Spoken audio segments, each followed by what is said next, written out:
Hello friends, आप सभी को हरियाली तीज व्रत की कथा स्मरण करा रहे हैं। तो आप सभी को हरियाली तीज व्रत की बहुत बहुत शुभकामनाएं। इस हरियाली तीज व्रत को सौभाग्यवती महिलाएं अपने पति की लंबी आयु के लिए इस व्रत को रखती हैं। तो आप सभी को हर हर महादेव, हर हर महादेव, राधे कृष्ण राधे कृष्ण राधे कृष्ण।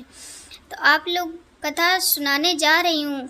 साथ साथ आप स्क्रीन पर हरियाली तीज की पूजन विधि को देख पाए। इस व्रत कथा को प्रारंभ करते कैलाश पर्वत के सुदूर शिखर पर माता पार्वती जी ने श्री महादेव जी से पूछा, हे महेश्वर, तुमसे आप ये गुप्त वृत्तांत कहती हूँ जो सब के लिए सब धर्मों में से सरल तथा महान सफल नाथ, यदि आप भली भांति प्रसन्न हो तो आप उसे मेरे सम्मुख प्रकट कीजिए। जगन्नाथ, आप यदि मध्य और अंत रहित के आपके माया का कोई पार नहीं है। आपको मैंने किस भांति प्राप्त किया है? कौन से व्रत तप योग दान पुण्य फल से तुमको वर के रूप में मिले? महादेव जी बोले, देवी ये सुन, मैं तेरे समुद्र व्रत को कहता हूँ जो परम भक्त है। तारा वर्णों में से चंद्रमा और ग्रहों में सूर्य, वर्णों में से ब्राह्मण, देवताओं में देव, गंगा पुराणों में महाभारत, वेदों में श्याम और इंद्र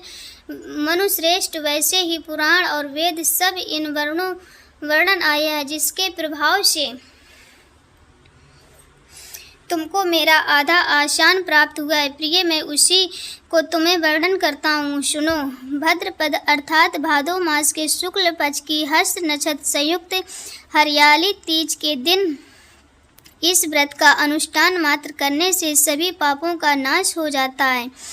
तुमने हिमालय पर्वत पर इस महान व्रत को किया था, मैं तुम्हें सुनाता हूँ। पार्वती जी बोली, हे प्रभु, इस व्रत को मैंने किस लिए किया था ये मुझे सुनने की इच्छा है, तो कृपया करके कहिए। शंकर जी बोले, आयुवर्त हिमालय नामक एक महान पर्वत है, जहाँ अनेक प्रकार की भूमि अनेक प्रकार के वस्त्रों से सुशोभित है। सदैव वर्प की तरह गंगा की कलकलत ध्वनि से प्राप्त विमान रहता। पार्वती जी, तुमने बाल काल में उसी स्थान पर परम तप किया। 12 वर्ष तक तुमने जल रखकर तथा वैशाख मास में अग्नि में प्रवेश कर तप किया। श्रावण के महीने में 12 खुले में निवास कर अन्न का त्याग तप करके तुम्हें उस कष्ट को देखकर तुम्हारे पिता को बड़ी चिंता हुई।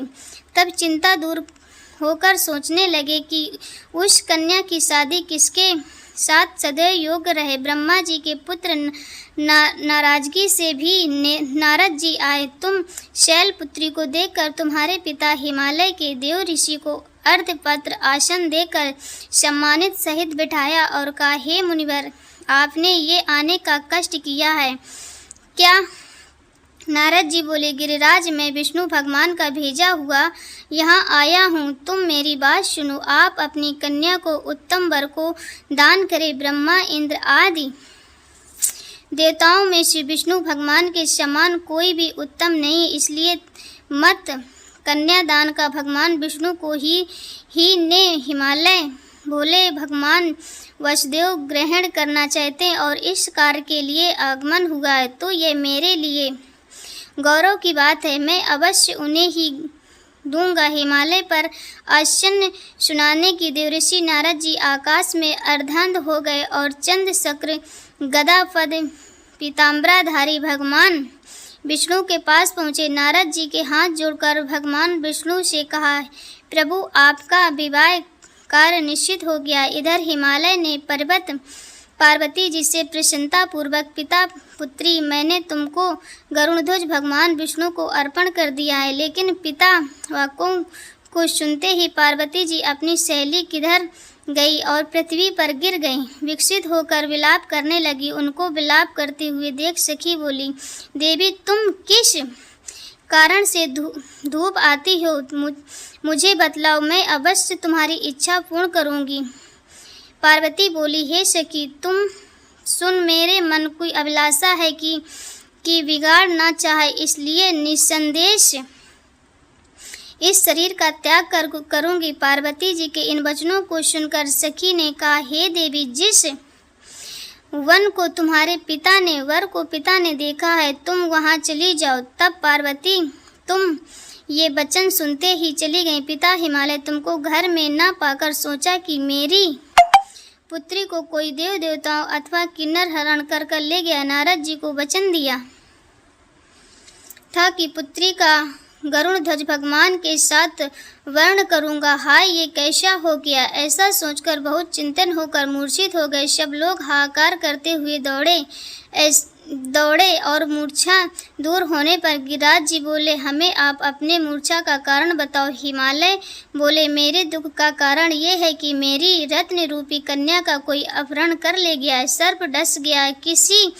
सिंह व्याघ्र मार डाला है, न जाने कहाँ चली गई है, उसे राक्षस ने मार डाला। इस प्रकार का कहकर गिरिराज दुखी होकर ऐसे कांपने लगे जैसे तीव्र हवाओं के चलने से कोई वितृष्ण आता। तपस्या में पार्वती तुम्हें गिरिराज साथियों सहित घने जंगल में ढूंढने के लिए निकले। व्याघ्र सिंह आदि सिंहासन में जंतुओं के कारण वन महाभयानक व्यतीत हो गया। तुम भी शक्ति के साथ भयानक जंगल में घूमती हुई वन में एक नदी के तट पर गुफा में पहुँचे। गुफा में तुमने अपने साथी के साथ पेश कर गई, जहाँ तुम अन्न जल का त्याग करके बालू का शिवलिंग बनाकर मेरी आराधना करती। उस समय भाद्र मास की हस्त्र नक्षत्र युक्त तृतीया के दिन तुमने मेरा विधि विधान से पूजन किया तथा रात्रि को गीत गान करते हुए जागरण किया। तुम्हारे उस महान व्रत के प्रभाव से मेरा सिंहासन डोलने लगा, उसी स्थान पर आ गया जहाँ तुम थी, जहाँ तुम और तुम्हारी सखी दोनों वहीं। मैंने आकर तुमसे कहा, मैं तुमसे प्रसन्न हूँ, मुझसे वरदान मांग लो। तब तुमने कहा कि हे देव, यदि आप मुझ पर प्रसन्न हो तो महादेव जी आप ही मेरे पति हो। और तथास्तु कहकर कैलाश पर्वत को चला गया। तुमने प्राप्त होते ही मेरी उस बलों की प्रतिज्ञा में से नदी को विसर्जित करते सुबह तुमने वहाँ अपनी सखी का व्रत पारायण भी किया। इतने में तुम्हारे पिता हिमवान तुम्हें ढूंढते ढूंढते उसी घने जंगल में आ पहुँचे। उस समय नदी के तट पर दो कन्याएं तुम्हारे पास आकर तुम्हें हृदय से लगाकर रोने लगी। बोली, बेटी तुम इस सिंह ब्याज आदि युक्त घने जंगल में क्यों चली आई हो? तुमने कहा, पिताजी मैंने अपना शरीर शंकर जी को अर्पित कर दिया है, किंतु आपने इसके विपरीत कार्य किया है, इसलिए मैं वन में शैली में ऐसा सुनकर विमान को कहा, मैं तुम्हारी इच्छा के विरुद्ध कार्य नहीं करूँगा। और वे तुम्हें लेकर घर को आ गए। मैं तुम्हारा विवाह मेरे साथ कर दिया। प्रिय, उसी व्रत के प्रभाव से तुमको मेरा अर्ध आसन प्राप्त हो गया। इस व्रत को मैंने अभी तक किसी के सम्मुख वर्णन नहीं किया। देवी, अब मैं तुम्हें बताता हूँ कि इस व्रत का नाम क्यों हरियाली तीज पड़ा।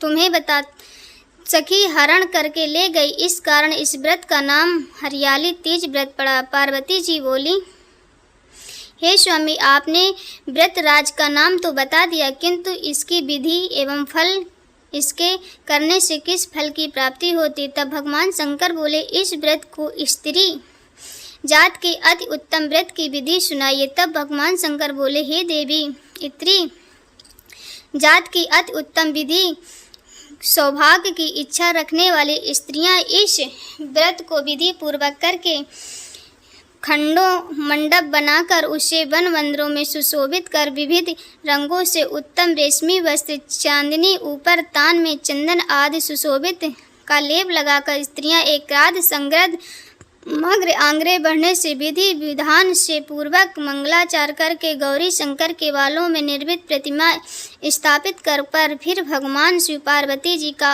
अर्धा हो पुरुष आदि विधि पूजन के अनेक वेदों का भोग लगाकर एक रात्रि काल जागरण करके नारियल, सुपारी, जवारी, नींबू और लौंग व नारंगी आधारित फलों तथा फूलों को एकाधिक धूप दीप आदि से पूजन करके कहा, कल्याण स्वरूप शिव के मंगल रूप में से मंगला को महेश्वरी शिव सब कामनाओं को कल्याण स्वरूप कर देने वाली कल्याणी तुम्हें नमस्कार हो। हे भगवान भोलेनाथ जी, माता पार्वती आपको देने वाली देवी कल्याणी सदैव नमस्कार। सिंहवासिनी संस्कार भय से व्याकुल हो, तुम मेरी रक्षा करो। महेश्वरी, मैं तुम्हें इस अभिलाषा से तुम्हारा पूजन किया। हे माता पार्वती रक्षा करो। महेश्वरी, आप मेरे ऊपर प्रसन्न होकर सुख और सौभाग्य प्रदान कीजिए। इस प्रकार के शब्दों द्वारा घुमा सहित भगवान भोलेनाथ जी का पूजन करो। विधि विधान इस कथा को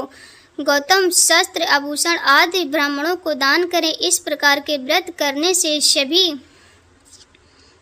पाप नष्ट हो जाते और माता गौरी भगवान भोलेनाथ सौभाग्य आयु लंबी होने का वरदान देते हैं। बोलो हर हर महादेव, बोलो गौरी माता की जय, बोलो पार्वती माता की जय। सभी को हरियाली तीज की बहुत बहुत बधाई हो। आप लोगों से छोटी सी रिक्वेस्ट है, आप लोग मेरे चैनल पर नए हैं तो चैनल को ज़रूर लाइक और सब्सक्राइब करें। मिलते हैं ऐसी नेक्स्ट कथा के साथ, तब तक के